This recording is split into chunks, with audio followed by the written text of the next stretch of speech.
This is 1740 hours GMT on Sunday, the 19th of July 2020.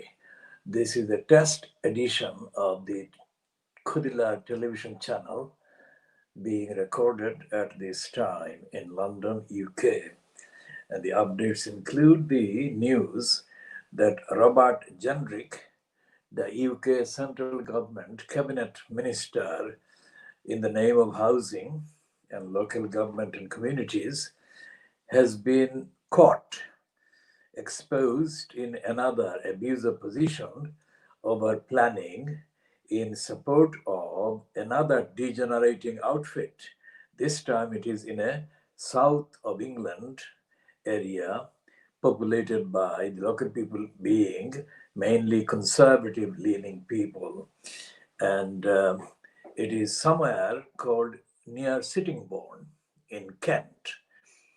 And we shall be doing a detailed update in due course on this. But this is actually in the context of Jenrick being caught in Tower Hamlets, East London, over his abusive position in granting planning permission to the pornographic billionaire called Dirty Richard Desmond, who until recently owned the Sunday Express, Daily Express, and other poisonous outlets in Fleet Street. Now, Jenrick is also embroiled in other controversies, and those embroilments and this latest one do not bode well for the people affected by his department's behavior and conduct and decisions in the context of the coronavirus or COVID-19 measures, because it is his department or the department fronted by him, Robert Jenrick, that actually issues the directives, orders, regulations, etc., to the local councils, which is where the local administration of any emergency measures are implemented or supposed to be implemented. So there is a serious dysfunction at the center of the UK central government's position in delivering the due protection and service to the community and people, individuals affected by the ongoing and unremitting, relentless coronavirus pandemic that has affected this country and the rest of the world. But this country is less prepared or less functioning and less fit for purpose than compared to some of its so-called European counterparts and rivals, especially the German economy that is supposedly one of the main opponents or enemies or rivals of the UK or the British economy. And so Robert Jenrick being exposed as a serial dysfunctioning and abusing holder of the cabinet position that is at the center of the delivery of the government's local local councils based service protection to the communities is a very bad situation. And so far, the local government opposition in the UK House of Commons, uh, represented by Tangam Debonair as an MP from Bristol area, Bristol West, the response has been paltry, inadequate, and I would say, on the observation, incompetent and way lacking in actual stamina, magnitude, rigor,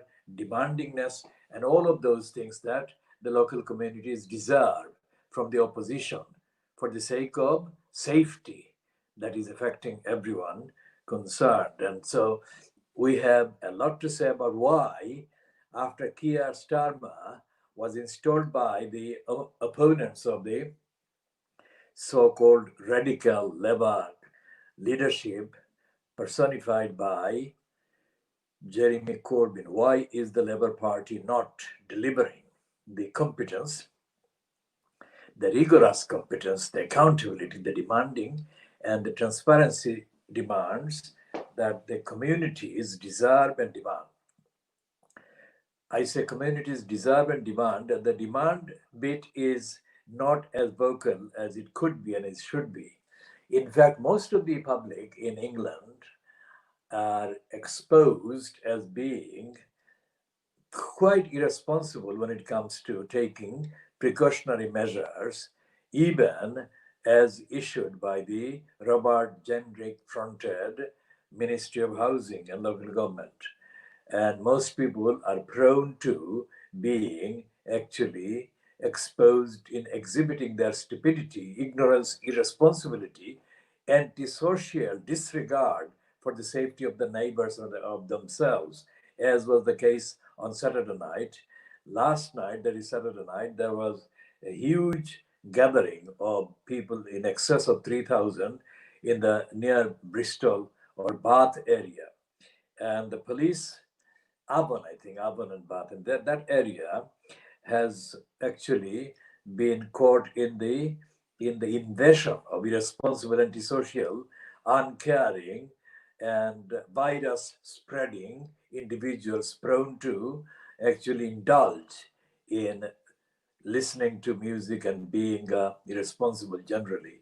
And so that was an example. That was the yesterday's exhibition was the latest demonstration of how irresponsible and uncivic so many people in England are.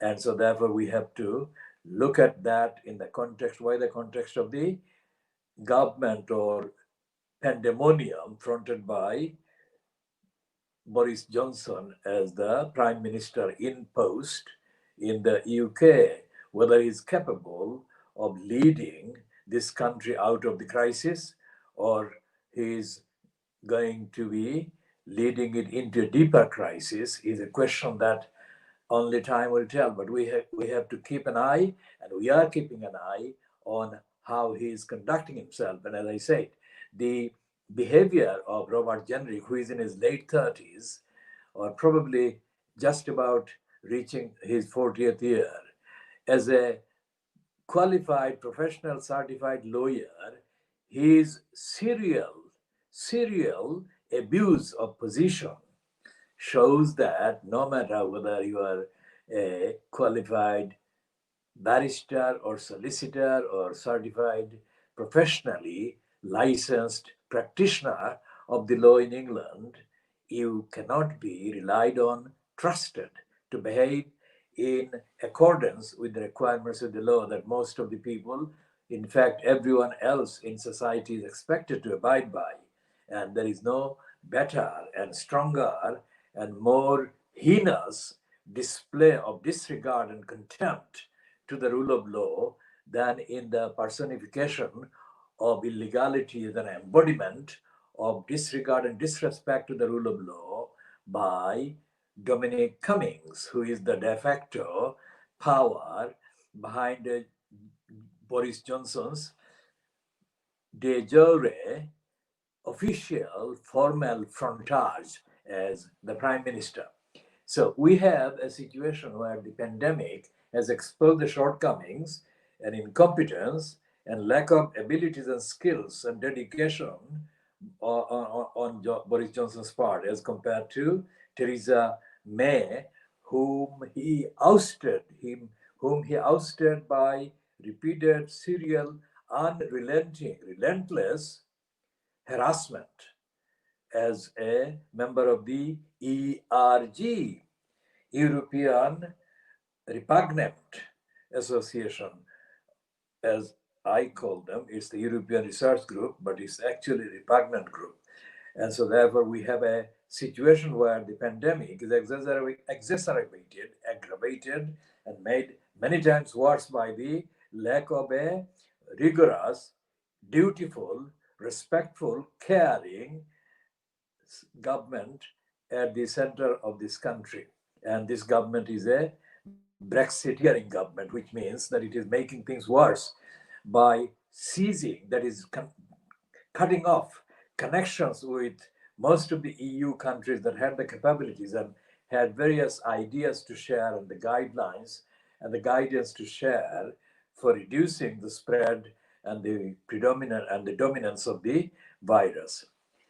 So we are broadcasting from Tower Hamlets, mainly the east end of London, Tower Hamlets, Newham, Hackney, and other parts of East London. But essentially, what we are representing in this particular recording is the state of disgust, unhappiness, frustration, and incredulity by majority of the thinking people in this country at the lack of qualification, abilities, and dedication and application by this Boris Johnson fronted facade of a corrupt cabal that is posing as the patriotic government of Britain, a post Brexit or Brexiteering patriotic government. If patriotism means that they let thousands of innocent people die in care homes and other people get infected, then that is not patriotism. That is the exact opposite of patriotism. That is actually a brazen treason. A brazen treason. Amazingly, there is no sighting of Nigel Farage, the nasty Farage, who has been the front of the racist, anti European, anti internationalist partnership of the UK, has suddenly ceased to have any power or capacity of making relevant speeches. So he has lost his power of speech and he has become redundant, as he was doomed to be, but he was prevented from being redundant during the crazy, lunatic, pro Brexiteering propaganda, including by the BBC. So all of them have now been forced to face realities and have found that Nigel Nasty Farage is indeed a nasty piece of work, just as nasty as Eddie Mair called Boris Johnson when Eddie Mair stood in for one edition of the Andrew Marr show on the BBC One television. And Boris Johnson on that occasion was left speechless when Eddie Mair said, "You are a nasty piece of work, aren't you?" Now, nasty piece of work is not a singular thing, it's a plural thing. Nigel Farage, Boris Johnson, and a lot of others, including Mark Francois and other pro Brexiteering extremist members of the European Parliament, ex members of the European Parliament, which they have had to leave after the decision by Boris Johnson after the election on 12th of December 2019. Now we have a country that is crying out for an actually attentive, decent, accountable, transparent, and caring, socially conscientious, and protective regime, both at central government and local government, but we have not got one. And this is part of the problem that has been made many times worse by the arrival of the pandemic, which is resisting all apparent efforts or all the efforts that the Boris Johnson fronted regime is dressing up as preventive actions. So we have to do everything as citizens, as ordinary members of the local areas and the communities across the country, to do our best to alert people to the urgency and the importance of being respectful of the need for safety that everyone deserves, including our own. And we have a crisis in the housing, aggravation of the housing and homelessness situation, which we shall be updating on, and we shall cite examples of Newham Council, Tower Hamlets Council, because we have done empirical studies and we are continuing empirical studies, and we shall update during the next editions and also in other broadcasts and published bulletins that our campaign every day publishes and works on. And one of the biggest deficiencies in our findings, which is why the crisis in housing and homelessness is so bad in Tower Hamlets in Newham, is the fact that there is no democracy. There are undemocratic, anti-democratic, dictatorial, authoritarian, corrupt and corrupting posts called elected mayor, both in Tower Hamlets and in Newham. And the Newham incumbent, Roxana Fiaz, was fated as the first woman, this, that, and the other, just like Lutfur Rahman was fated in some quarters as the first Muslim or first directly elected mayor, etc., etc. Now, whoever decided on any of these occasions to promote these people as the fast this, fast that, was doing the promoting as a diversion, as a contemptuous diversion, contemptuous of the needs of the local communities. And Newham's case, we have been doing extensive empirical examination of Roxana Fiaz's corrupt regime over the last 2 years and 2 months. And we shall be publishing item by item, itemized evidence every single day. And we're saying that this is the introductory paragraph, if you like, of what is going to come in the next days. And every day of the week, we ask Roxana Fiaz and another dozen people in the council and related areas in the constituency MPs, Lynn Brown and Stephen Timms, to do their job and find out why Newham Council is refusing to answer legally phrased questions about the lying behavior of its council staff, causing various stages of homelessness and housing crisis and housing problems. The most latest questionnaire that we have put to Newham Council concerns the so-called emergency unit that is supposed to have been existing even before the pandemic crisis added the gravity and the momentum of its duties and obligations, called the Prevention Homelessness Prevention Unit. And it is also known as the Bridge House Project or whatever. Now, whatever the name, whatever the frontage, whatever the facade, Newham Council is a corrupt council. And the corruption comes from Roxana Fiaz being comfortable with the corrupt culture, which means that she is herself likely to be taking the side of the crooks and the liars and the deniers. And one of the reasons why she is so is allegedly because Newham Council, when her predecessor imposed, Robin Wales, was imposed for about 16 years or so, was his regime, Robin Wales's regime, was being directly supported by secret agents or secret groups or groups operating in secret. There is a name for that, but we are not naming them precisely because we don't want to give them the advantage of knowing who we are talking about. They may know it, but we are not naming them. We shall name them in due course, but not in this edition. Michael Gillard, who works anonymously in Private Eye and has been one of the overfeted investigative reporters, has been promoting Roxana Fiaz in his little book that we have been reading and we shall be reading more extensively in the course of this investigation. Michael Gillard has said that Roxana Fiaz and four of her colleagues were plotting against Robin Wales since 2013. Now, that plot, or the existence of that plot, came into public knowledge or domain via Michael Gillard's publication after Roxana Fiaz succeeded Wales and got in as the elected mayor.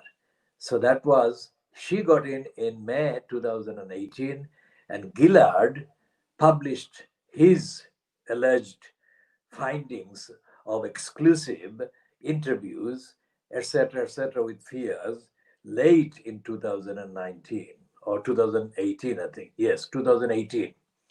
So it was after the horse had bolted, but Fiaz is being painted by Gillard completely unjustifiably as an innocent successor to the supposedly devil that was Robin Wales. Everyone knows that Robin Wales was a dictator, he was a racist, and he was an authoritarian, and he had hardly any respect for women or most certainly people who were the victims of his housing corruption and corrupt regime. But to paint Roxana Fias as the opposite of Robin Wales in terms of character, in terms of the agenda that is being pursued in Neom Council since Robin Wales left in May 2018 is a grotesque additional criminality by Michael Gillard. And I say that Gillard, he may be associated with the private eye as an anonymous, one of the anonymous investigative contributors, but he is not solving the problem of corruption and criminality and secret service and secret agency or secret groupings in the rotten boroughs of Tower Hamlets and Newham. I say Tower Hamlets as well because Tower Hamlets has been allowed by private eye to be exonerated of any responsibility, despite the fact that in this edition they have got the item beyond belief, which actually implicates John Biggs and also to a considerable extent Biggs's predecessor in that corrupting post, Luther Roman. So what we are saying in this particular series of evidential commentaries and reports and journalistic findings is that even the most fated investigative journalists in Britain are compromised by their own stupidities, ignorance, and the fact that private eye in league with the Guardian regime runs a thing called the Paul Foot Award for investigative journalism makes a mockery of all these claims because these people who claim that the private eye's veneration and the Guardian's veneration of Paul Foot as an investigative journalist would mean that the Guardian and the private eye would be upholding in their coverage of these corrupt councils and the corrupt government in the way that Paul Foot, in their idealized form of Paul Foot, would have done. I knew Paul Foot, and Paul Foot, when he was working for the Daily Mirror after he left the Daily Record, Glasgow Daily Record, he joined the Daily Mirror, which was at that time, or for the most of the time that he was there, owned by the crook Robert Maxwell. Now, did Paul Foot expose Maxwell? No way. So, therefore, this is the actual truth that there is a veneer, there is a facade, that they are radical, they're investigative, they're ethical, and all the rest of it, but they are not. Our Twitter account has been blocked by a man who is running the Byline Times.